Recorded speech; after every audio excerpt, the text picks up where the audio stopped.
Bismillahirrahmanirrahim. Kita akan bahas sistem dan prosedur pendaftaran wajib pajak. Di sini bisa kelihatan kalau Undang-Undang KUP itu telah mengalami 4 kali perubahan, lalu dirubah lagi dengan Undang-Undang Cipta Kerja dan Undang-Undang Harmonisasi Peraturan Perpajakan. Apa yang dimaksud dengan wajib pajak?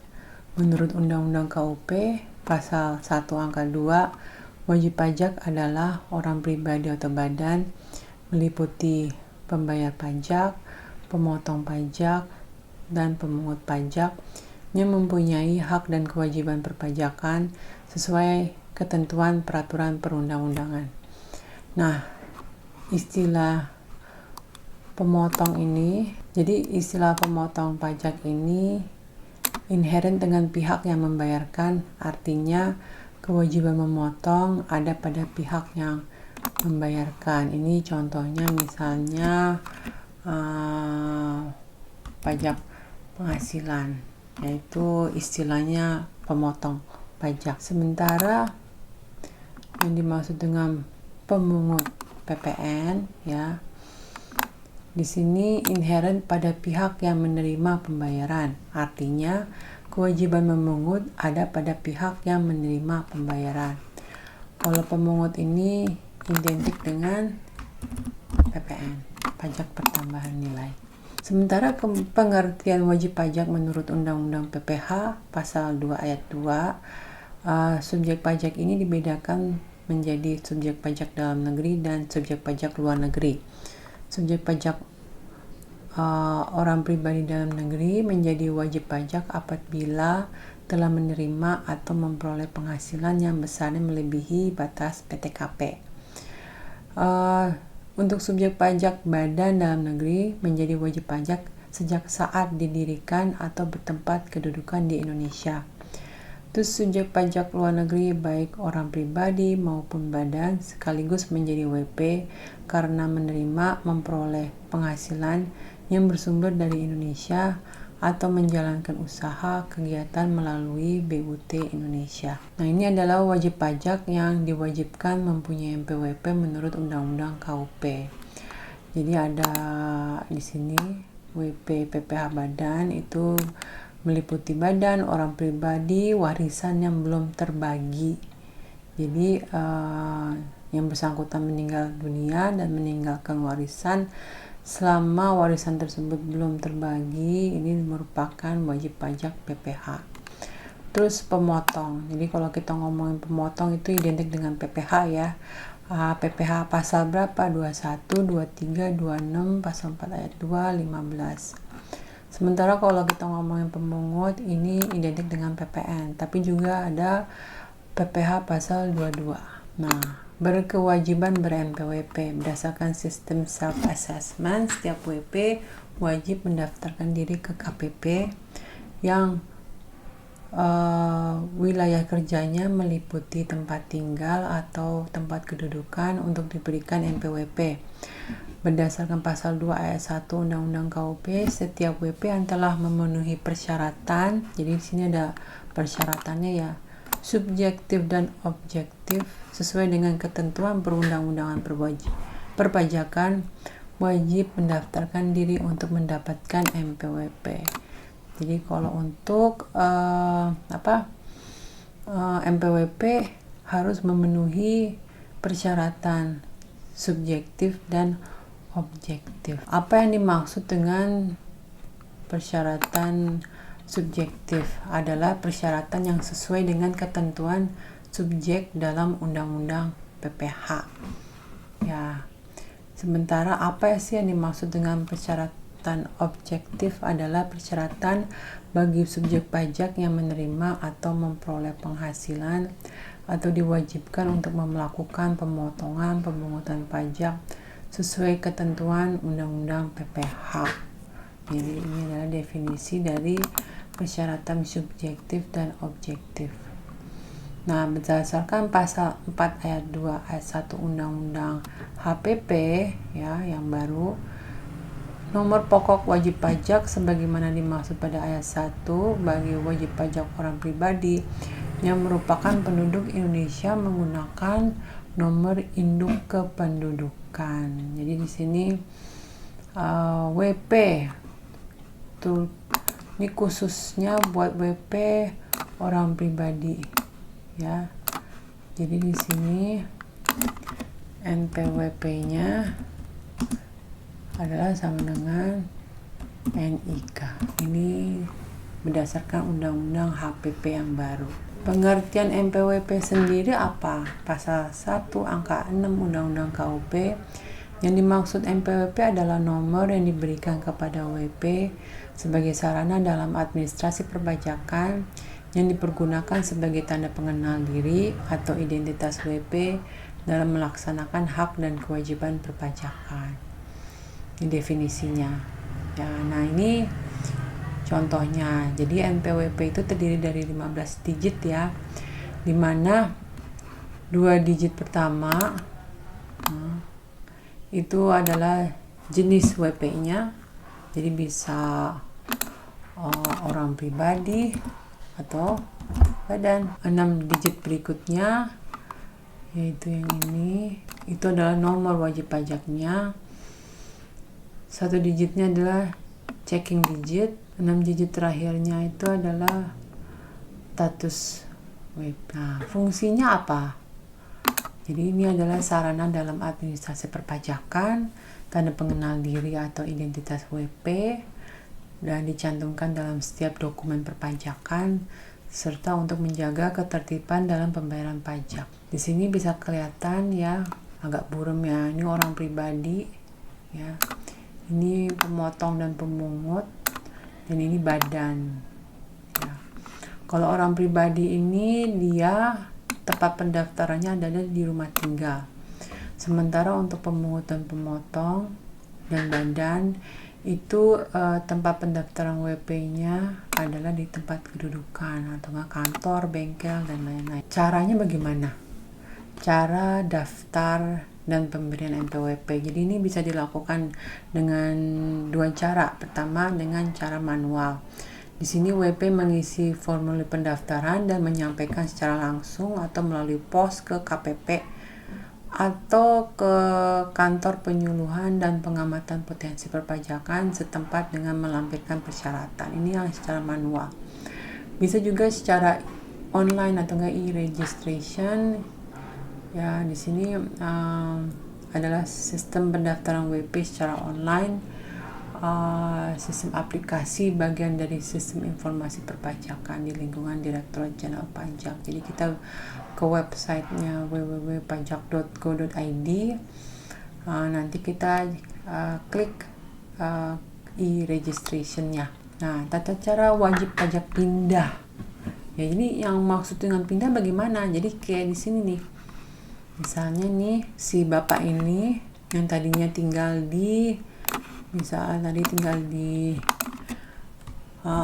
Jakarta Timur, terus lalu dia pindah ke Jakarta Selatan karena dekat dengan kantornya. Ini bagaimana? Ya, jadi di sini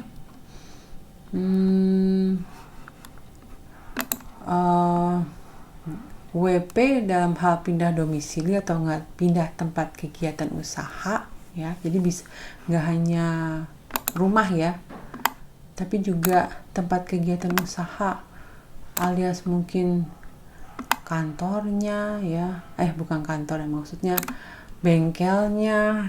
Di sini WP agar melaporkan diri ke KPP lama maupun KPP baru. Jadi dia harus lapor karena dia akan pindah ke tempat yang baru, tempat rumahnya, domisili atau enggak tempat kegiatan baru. Untuk orang pribadi yang dibutuhkan adalah surat keterangan tempat tinggal atau tempat kegiatan usaha atau pekerjaan bebas yang baru dari instansi yang berwenang. Itu surat lurah atau kepala desa. Jadi surat lurah ya, surat RT RW nggak bisa. Terus untuk yang orang pribadi non usaha, artinya dia adalah seorang karyawan ya, ini ya, dia pindah ya. Surat keterangan tempat tinggal baru dari instansi yang berwenang, surat lurah atau kepala desa, atau surat keterangan dari pimpinan instansi perusahaan. Jadi di sini karyawan ini ya kan meliputi domisili. Misalnya dia tadinya di cabang Jakarta gitu ya, dia dipindahkan ke Pekanbaru misalnya, jadi dia harus pindah ke KPP yang baru. Terus untuk WP badan, di sini surat keterangan tempat kedudukan atau enggak tempat kegiatan yang baru dari instansi yang berwenang, itu bisa surat lurah atau kepala desa. Bagaimana caranya menghapus MPWP? Jadi di dalam pasal 2 ayat 6 Undang-Undang KUP ini mengatur ketentuan bahwa penghapusan MPWP dilakukan oleh DJP apabila 1.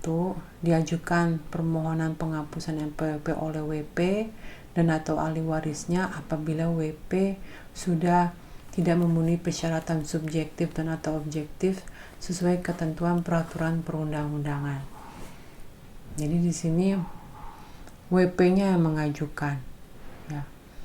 Karena apa? Dia tidak memenuhi persyaratan subjektif dan objektif lagi. Jadi ini bukan dan ya, tapi atau ya, dan atau. Jadi bisa salah satu, tidak harus dua-duanya.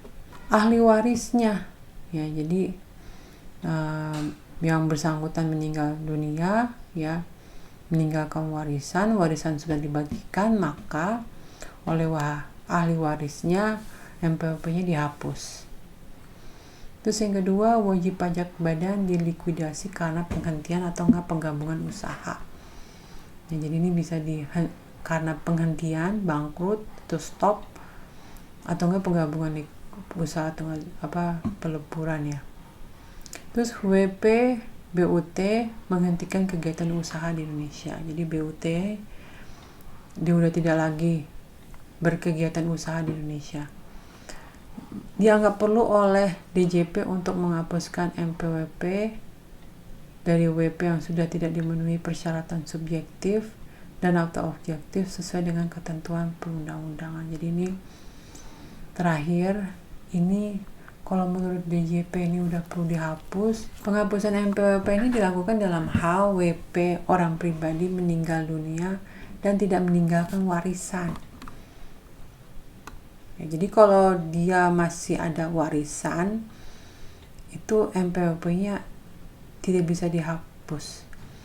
Tunggu warisan dibagi dulu, udah selesai baru MPWP-nya bisa dihapus. Wanita kawin tidak dengan perjanjian pisah harta dan pemisahan harta dan penghasilan. Jadi ini wanita kawin ini ya, kalau dia tidak ada perjanjian pisah harta dan penghasilan, dia bisa mengajukan penghapusan MPWP. Tapi kalau misalnya ada perjanjian, berarti wanita kawin ini harus punya MPWP. Warisan yang belum terbagi dalam kedudukan sebagai subjek pajak sudah selesai dibagi. Jadi sini Tuan A misalnya meninggal dunia, meninggalkan warisan ya. Warisan ini kedudukannya sebagai subjek pajak. Ketika dia sudah selesai dibagi-bagi ke ahli warisnya, maka MPWP-nya bisa dihapus. Terus wajib pajak badan yang telah dibubarkan secara resmi berdasarkan ketentuan peraturan perundang-undangan yang berlaku. BUT yang karena suatu hal kehilangan statusnya sebagai BUT alias dia tidak lagi berkegiatan di Indonesia. WP orang pribadi lainnya selain yang dimaksud dalam huruf A dan B yang tidak memenuhi syarat lagi sebagai wajib pajak. Caranya bagaimana? Caranya dengan cara mengisi formulir yang ditentukan. Jadi di sini ada 2. Ini yang diisi oleh WP atau enggak kuasanya. Untuk WP yang meninggal dunia dan tidak meninggalkan warisan, disyaratkan adanya fotokopi akte kematian atau laporan kematian dari instansi yang berwenang. Untuk warisan yang belum terbagi dalam kedudukan sebagai subjek pajak, apabila sudah dibagi, disyaratkan adanya keterangan tentang selesainya warisan tersebut dibagi oleh para ahli waris. Dan untuk WP badan yang telah dibubarkan, yang dikukuhkan dengan surat keterangan dari instansi yang berwenang. Ini yang penghapusan ini dilakukannya oleh WP atau kuasanya. Sementara penghapusan yang dilakukan oleh KPP, ya, di sini yang dilakukan oleh KPP, ya, itu adalah BUT yang karena suatu hal kehilangan statusnya sebagai BUT alias dia tidak berkegiatan lagi di Indonesia. WP orang yang tidak memenuhi syarat lagi sebagai WP, ya. Kedua ini petugas KPP bisa mengajukan penghapusan NPWP. Dan penghapusan ini semuanya akan dilakukan pemeriksaan kantor. Jadi untuk melakukan penghapusan NPWP, pihak kantor pajak akan periksa dulu. Bagaimana dengan penghapusan NPWP dengan wanita dengan status kawin? Jadi berlaku sejak awal tahun berikutnya setelah perkawinan dilaksanakan dengan ketentuan. Jadi di sini wanita kawin ini, ya, menikah, ya, maksudnya wanita ini menikah sehingga statusnya menjadi kawin. Di sini suami telah terdaftar sebagai WP. Jadi persyaratannya ini sebelum menghapus NPWP-nya, suaminya harus punya NPWP dulu, ya. Jangan hapus terus ternyata suami tidak punya NPWP, ya. Terus berkas WP wanita kawin tersebut diserahkan atau dikirim oleh KPP tempat wanita tersebut terdaftar ke KPP tempat suami terdaftar sebagai WP dengan disertai uraian singkat untuk digabung. Jadi ini seperti menggabungkan berkas, ya. Terus berkas WP wanita kawin yang terdaftar pada KPP yang sama dengan tempat suami terdaftar digabungkan dengan berkas suami. Jadi ini kalau ini kan yang KPP-nya beda, ini KPP-nya beda nih. KPP beda. Jadi kalau yang ini KPP sama. Terus dalam pengajuan permohonan harus dilampirkan surat nikah, akta perkawinan dari catatan sipil.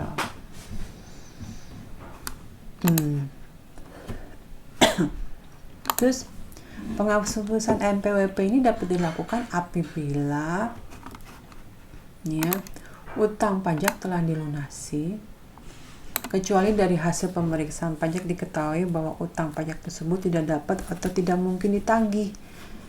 Jadi sebelum dihapus dicek dulu punya utang pajak enggak. Kalau punya berarti dilunasin dulu. Tapi kecuali atas 3 hal ini, yaitu apa? WP orang pribadi telah meninggal dunia terus tidak meninggalkan warisan. Nah, loh. Jadi di sini utang pajak itu tidak bisa tidak bisa dilimpahkan ke ahli warisnya, ya, tidak bisa. Jadi selama dia tidak punya warisan, ya udah dianggap tidak dapat ditagih. Terus WP tidak dapat diketemukan lagi, alias dia sudah hilang kali, ya.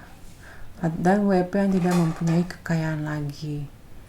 Jadi di sini dia nggak punya uang untuk melunasi utang pajaknya. Direktorat Jenderal Pajak setelah melakukan pemeriksaan harus memberikan keputusan atas permohonan penghapusan NPWP. Berapa lama? Untuk orang pribadi waktunya adalah 6 bulan. Sementara untuk badan waktunya adalah 12 bulan. Penghapusan NPWP harus ditunjukkan untuk kepentingan tata usaha perpajakan tanpa menghilangkan kewajiban perpajakan yang harus dilakukan. Jadi di sini Jangka waktunya adalah 6 bulan untuk orang pribadi, 12 bulan untuk WP badan, dan sejak tanggal permohonan diterima secara lengkap. Jadi penghapusan NPWP ini hanya ditujukan untuk kepentingan tata usaha perpajakan tanpa menghilangkan kewajiban perpajakan yang harus dilakukan. Jadi yaitu sebelum dihapus dicek dulu ada punya utang pajak atau tidak ya. Kalau ada, utang pajaknya harus dilunasi. Nah, penerbitan NPWP secara jabatan. Jadi sini KPP dapat menerbitkan NPWP dan pengukuhan PKP secara jabatan apabila WP tidak mendaftarkan diri untuk diberikan NPWP. Hal ini diatur dalam pasal 2 ayat 2 Undang-Undang KUP. Dalam ketentuan pasal 2 ayat 4A Undang-Undang KUP, kewajiban tersebut dibatasi hanya sampai 5 tahun. Maksimum hanya 5 tahun. Hal ini dimaksudkan untuk memberikan kepastian hukum kepada WP maupun pemerintah berkaitan dengan kewajiban WP untuk mendaftarkan diri dan hak untuk memperoleh NPWP dan atau dikukuhkan sebagai PKP. Ini contohnya. WP diterbitkan NPWP secara jabatan tahun 2018. Ternyata WP telah memenuhi persyaratan perundang-undangnya sejak tahun 2005. Namun kewajiban perpajakannya timbul terhitung sejak tahun 2013. Jadi di sini 2018 ya. Ini dia secara jabatan. Namun katanya 2005 tuh dia udah harus punya NPWP. Tapi untuk kepastian hukum ya, kepastian hukumnya adalah 5 tahun sehingga hanya sampai 2013, berarti 5 tahun. Ini kepastian hukumnya. Kepastian hukum buat siapa? Buat WP maupun buat pemerintah. Kewajiban tersebut dibatasi maksimum 5 tahun. Hal ini untuk memberikan kepastian hukum yang berkaitan dengan kewajiban WP untuk mendaftarkan diri dan hak untuk memperoleh NPWP dan dikukuhkan sebagai PKP. Terus sanksi yang berhubungan dengan NPWP apa sih? Kalau kita tidak punya NPWP, sanksinya apa?